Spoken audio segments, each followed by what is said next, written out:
Hello everyone.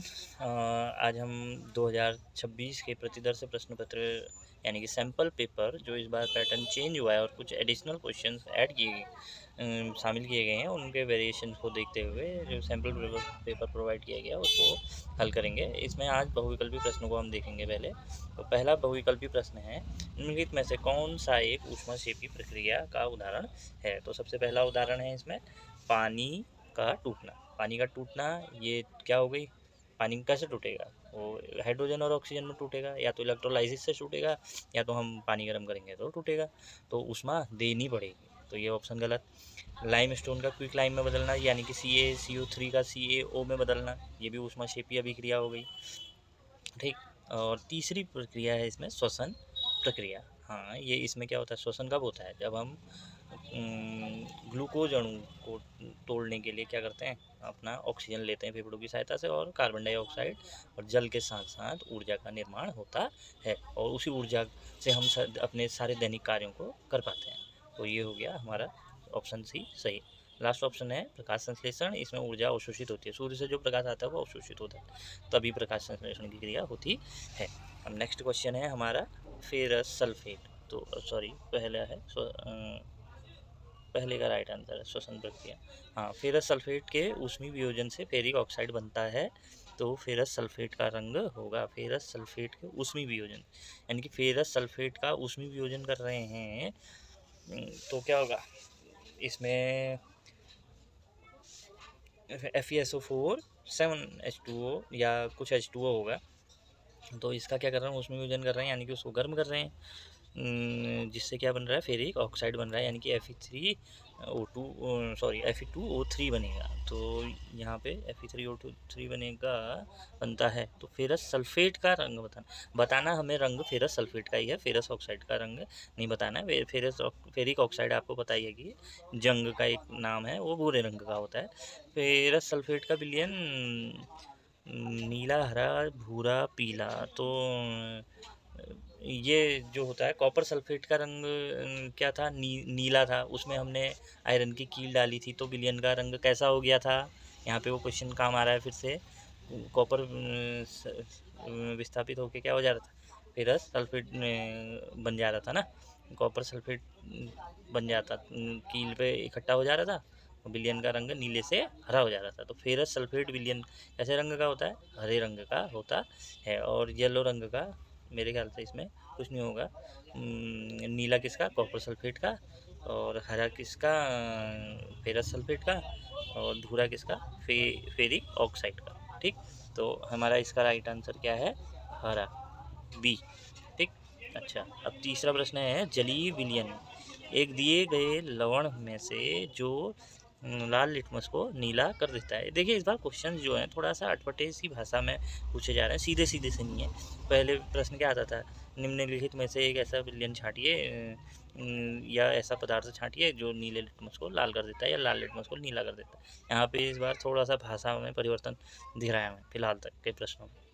अच्छा, तो common सी एक चीज़ हम ढूंढते हैं जब ऐसा प्रश्न आता है कि यहाँ पर बोल रहा है लाल लिटमस को नीला कर रहा है, तो नीला कौन करते हैं, क्षार करते हैं, है ना। तो हमने क्षार ढूंढना है इसमें। K2SO4 क्या है, ये SO4 लगा है इसमें, तो ये H2SO4 जैसा बिहेव दिखाएगा। NH4 का होल ट्वाइस SO4, ये भी अम्ल का ही जैसा गुण दिखाएगा। और ये क्या है, CH3COO वैसे ये भी क्या है, थोड़ा सा H पॉजिटिव वाला गुण दिखाता है Na, तो ये भी थोड़ा सा हल्का सा क्या है, वैसे तो नेचर से ये क्षार ही हुआ, हल्का से बहुत ही कमज़ोर क्षार होता है ये, लेकिन यहाँ पर उसके ऊपर देख रहे हैं हम Na2CO3, ये प्योरली क्या है, बेस है, इसमें कोई ऐसा समूह नहीं जुड़ा है जो एसिड के गुण दिखाएगा, ये प्रबल क्षार है। तो बी और डी भी क्षार है लेकिन बहुत ही हल्का क्षार है, तो यहाँ पर वो तो लाल को पूरा नीला कर दे रहा है ना। तो इसलिए यहाँ पे करेक्ट आंसर क्या होगा, बी होगा, Na2CO3। ये हो गया सोडियम कार्बोनेट। ठीक है। अच्छा, अब अगला प्रश्न क्या है, अगला प्रश्न है, दिए गए चित्र में से उन कोशिकाओं को पहचानिए जिनमें प्रकाश संश्लेषण की के लिए अत्यधिक मात्रा में गैसों का आदान प्रदान होता है। अब इसमें देखिए हमें बहुत सारी एक लीफ का स्ट्रक्चर दिया है जिसमें 1 2 3 4 मार्क कर दी गई, ठीक है।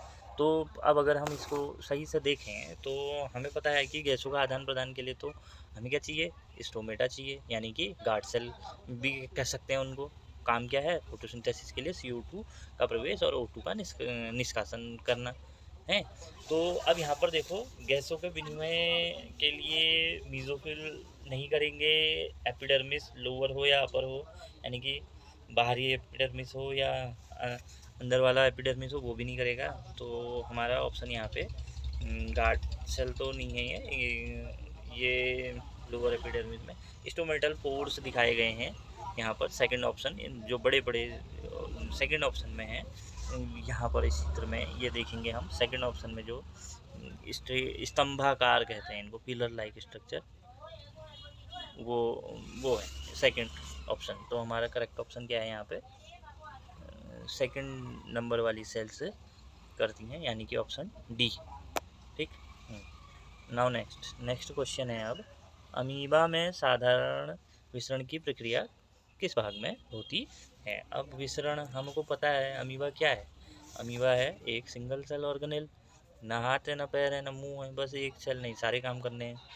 क्या क्या होगा उसका, कोशिका की जो झिल्ली है जिसने अंदर के सारे सामान को समेट के रखा है, पॉलीथीन जैसे में बंधा हुआ है, अंदर ही छोटे छोटे सेल ऑर्गेनेल्स भी हैं और साथ ही साथ में क्या है, बाहरी वही कोशिका झिल्ली क्या करती है, सारे खाने पीने को इकट्ठा करने का काम करती है। और ये झिल्ली कैसी होती है, अर्धपारगम्य होती है। कूट पात तो बना लेगा ना वो, अपने फॉल्स फूड्स बना लेगा, उनसे पकड़ने की कोशिश करेगा भोजन को, लेकिन भोजन अंदर कैसे जाएगा, अर्धपारगम्य झिल्ली है उसके शरीर में, मुंह तो है नहीं अलग से, अर्धपारगम्य झिल्ली से ही वो अपना भोजन क्या करेगा, अंदर को लेगा, ठीक है। तो अमीबा चाहे वो गैस हो, पानी हो, खाना हो, सब चीज़ें क्या करेगा, वहीं अर्धपारगम्य झिल्ली से, अपनी कोशिका झिल्ली से लेगा।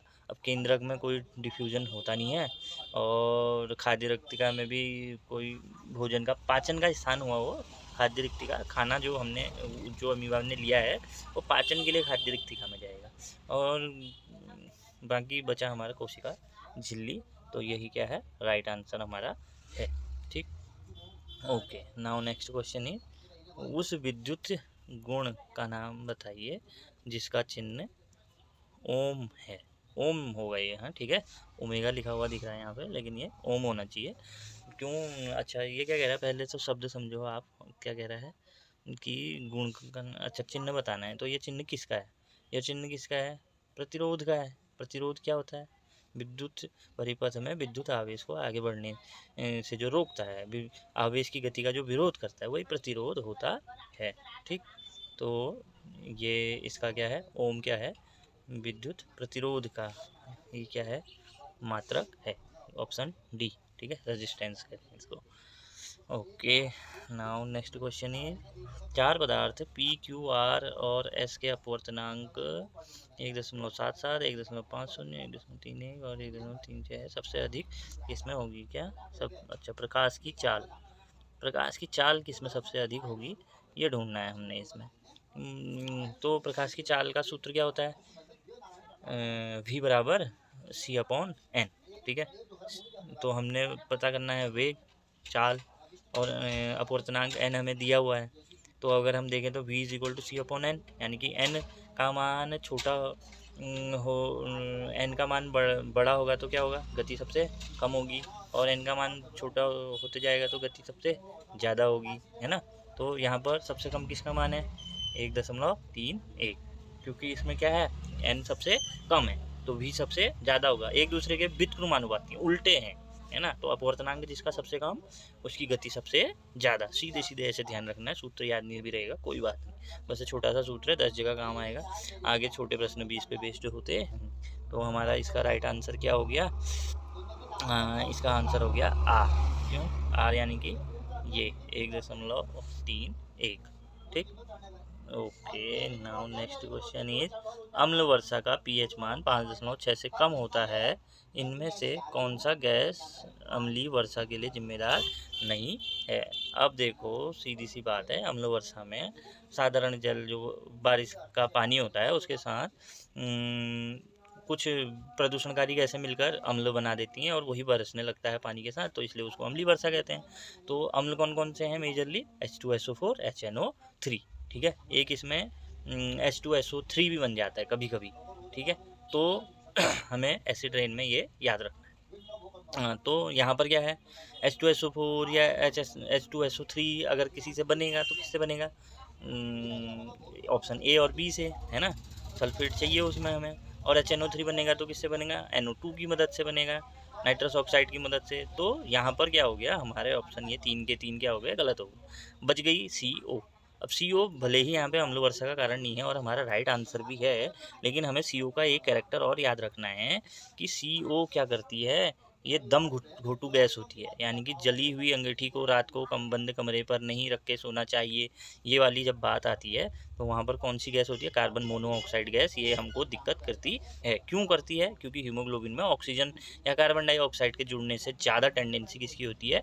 कार्बन मोनोऑक्साइड के जुड़ने की होती है, इसीलिए ऑक्सीजन नहीं जुड़ पाती है, ऑक्सीजन का आदान प्रदान नहीं होता हमारे शरीर में, और यह क्या कर देती है, यहाँ पर शरीर में ऑक्सीजन की कमी कर देती है और आदमी मूर्छित होकर मृत्यु को भी प्राप्त हो जाता है, उसे पता ही नहीं चलता, सोई सोई में ही निकल देता है। अब अगला प्रश्न है, LPG किचन स्टोव में जलती है, इसके लिए कौन सा कथन सही नहीं है?